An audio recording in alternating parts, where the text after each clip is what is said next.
right of the map. In the red and in the lead, we have the Prime player. It is Ghost King Prime. pretty good match on map no on Daybreak. Now on the dual side, now we have Daybreak. Ghost King is up against a former OGS player. He's up against the player to the bottom left of the map in the blue colors. Starting is now The STC. I'm so used to being OGS the STC. Yeah, it's a sad thing. It's a sad thing, but you know, it happens from time to time. Teams do die. Yep, unfortunately. Yep. Well, yeah, I mean, the STC isn't gonna... he could join any team, I think. Is there a team that would say no to the STC? This guy is actually a top tier. He's so good. Whether he wins against Ghost King or not, I think he has, with his just kind of solid Terran style, a really good chance of getting through up and downs and back into Code S. I think so too. We have him with the gas first, by the way, so he is opting for tech, while for his opponent we don't see a refinery just yet. He went straight for the barracks. Will probably throw down a command center after it and just go for the one barracks expand. Yeah, I think you're completely right on that. It's such a big map that one barracks expand, not a terrible choice. I do like to see it followed up with double gas, though. Whenever people go on this map, the one barracks expansion into two more barracks into two gas, I never like that. It seems like, what is this exactly good against? It's just good against a lot of aggression that usually does not happen on the map is so long. I mean, it just play to the map's strengths, Ghost King. Let's see it. I'm interested to see what exactly STC is going to do. I would expect that we see Cloak Banshees here. There are other options that you could go for, but Cloak Banshee, that's always the question, how much damage are you actually going to do? And now with the SCD in the main base, he knows about the timing, he clicks on the refinery, and he will know that it is a gas first build. So yeah, the speed of that factory, very easy to tell, of course, if you click on that gas as well. So it could just be that reactor tailing opening again. Now, without an aggressive build coming from Ghost King, like we saw last game, I feel like, is he going... Ooh, look at that, Ghost King is going double gas. Yeah, you have your wish granted. Yeah, thank you, Ghost King, for not just adding two barracks and making me wonder why you would do that. But yeah, he's not... There's no quick aggression coming from Ghost King, right? So, will the STC go mech again off of this type of build? Or... Oh wait, he actually made a tech lab for that factory. He builds the support. He just goes for the extra fast. I was like losing my mind because it looked like the same build with the reactor tailings. I'm like, oh. Anyways, but I have to say I haven't seen it in a while. Which one? This particular build where you get the tech lab at the barracks, fly away, and then you build the stopper straight in at exactly this position, so you have the Banshee out a little bit earlier. Yeah. I haven't seen this in a long time, to be honest with you. Yeah, it rallies up a bit quicker as well, which is, I mean, every little second counts with Banshees, especially. Kind of clear out the map a little bit with this Helling, gives him some map control. Yun, in the meantime, adding his own factory, getting a reactor as well. And the first Banshee is already out. But it's not going to be a Cloak Banshee rush. So that's actually going to work in the favor of the STC, I would say, in this case, because for Ghost King, I do expect for him to go right up to Starport. And when you get those quick Vikings out against the Cloak Banshee, if you have your scans when they get there, if like they come at a timing where you have a scan, so good for the expansion player.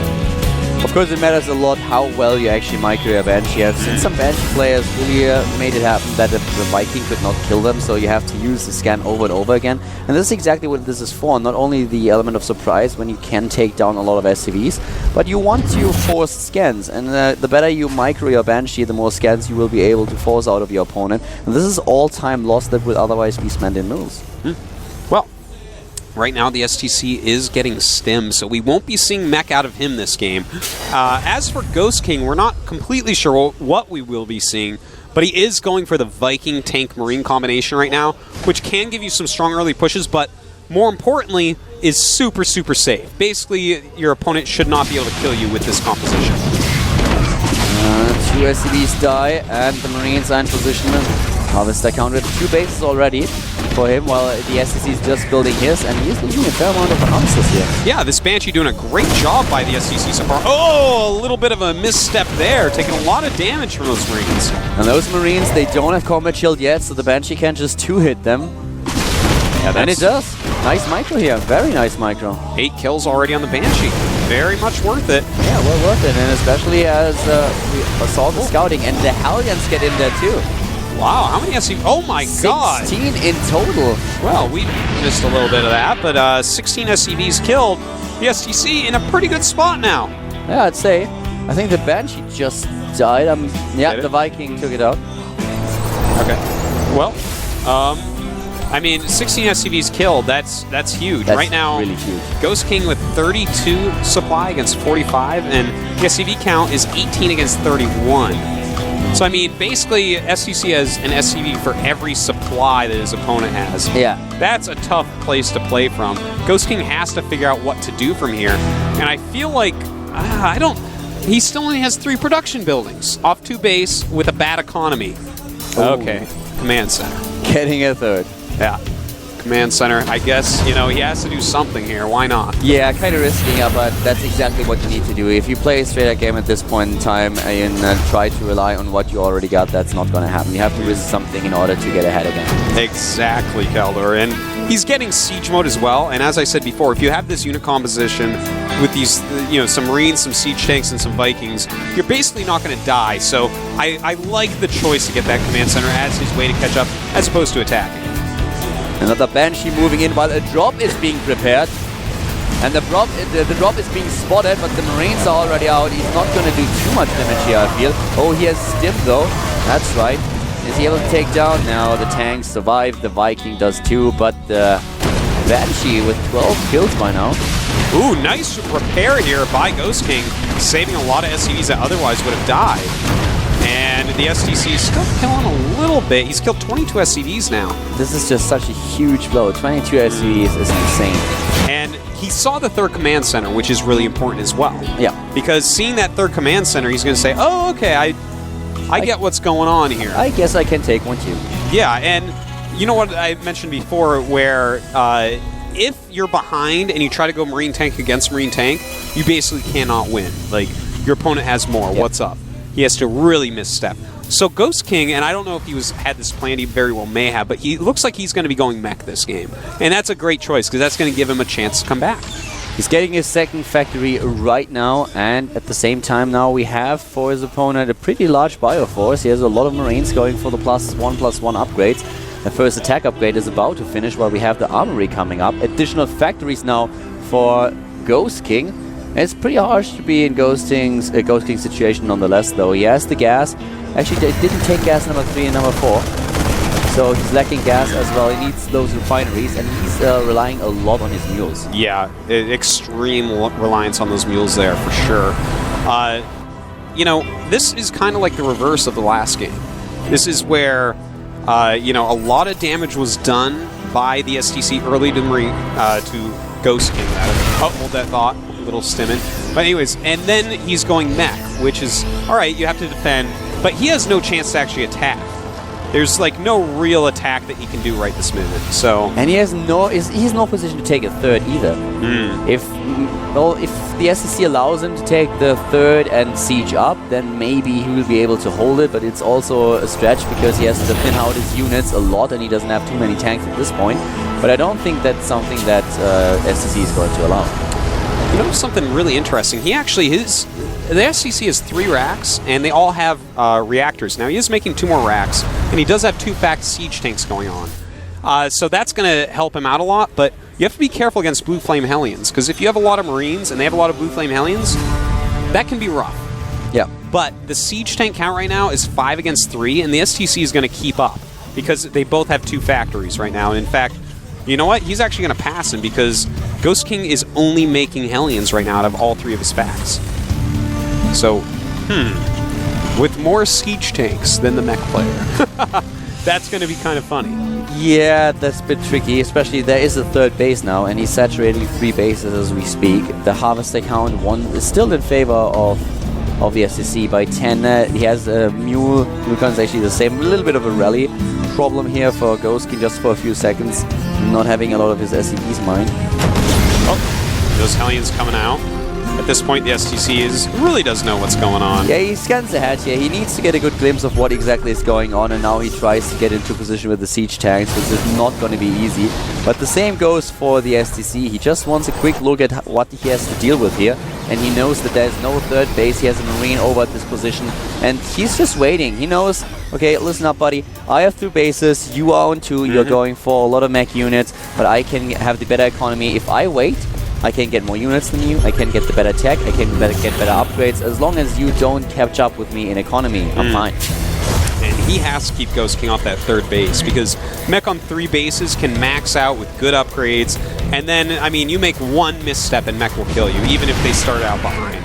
So, the STC, I like that he's not being overly aggressive, just kind of doing that contain. Ooh, bit of a problem here though. He's moving out with 2 Medivacs, tries to go for a job, and guess what? The position that he's aiming for is currently guarded by 2 Vikings. Oh, you're right. There are 2 Vikings up there. And actually, it looks like he's going to go south of the Vikings, Kaldor. And that... Oh, wait, no. Wow. He's going for the drop in the main, and... Oh, man, this is going to be really hard for Ghost King to actually clean up correctly. A lot of Marines in here could do quite a bit of damage. The Hellions go in there though, and they have Blue Flame. The third base is up, but the siege tank's not sieged up. The Hellions take the Marines apart. A lot of them dying though. Lined up very well. He's dropping on top of the siege tank. Yeah, that's a good move right there, I would say. Without those Hellions there to support. Great move here by the STC. And his siege tank count just plummeting right now. Wow, 4 of these tanks die, and look at the command center. He will have to lift it. Oh man, he's got to clean up all these siege tanks right away. Will he lose that command center? No, he's turning down tanks now with these. A good call. And well, this has been weird, man. This is a weird game. All die, and now the command center. No, he is starting to repair. Finally, he's starting to repair it. But the STC is already researching the 3rd attack upgrade for his Marines. You know, right now he has more medevacs than bio units, but what he does have is coming down here, and his siege tank placement very good right now.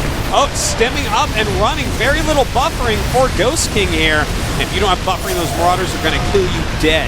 This expansion is going to die. The last 2 siege tanks, they bite the dust, and now this expansion is completely exposed. Even the Vikings that the Hellions that he tries to get in here are not going to make a difference. That will be pretty grim for Ghost King now. Yeah, you know, Ghost King, he was starting to make a nice little comeback, but that drop that hit his main base, that just really destroyed him, man. It got him out of position with his Hellions, allowed those Marines to be dropped, and now the STC just pushing forward and just has way too much here. GG.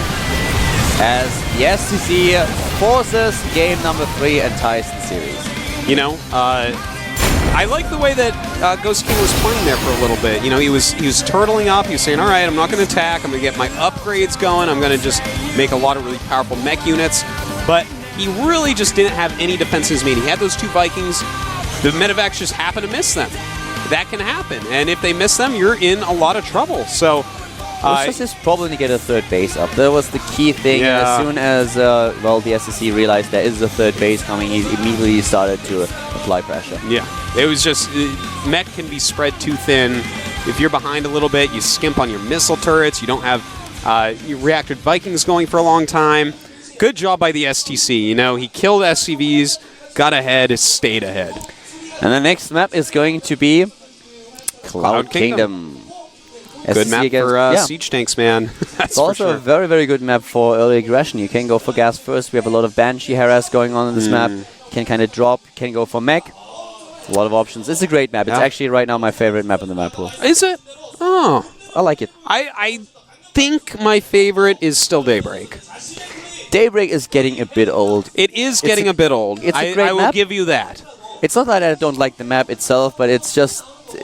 it's kind of figured out. I mean, there are a few players who try to, for example, if you take PvZ, it's always kind of the same thing, especially the openings.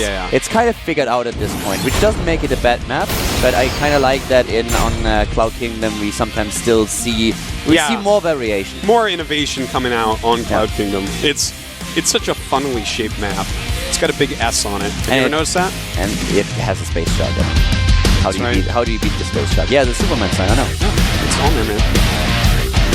S for Codex. One of these guys will be going there in just a minute.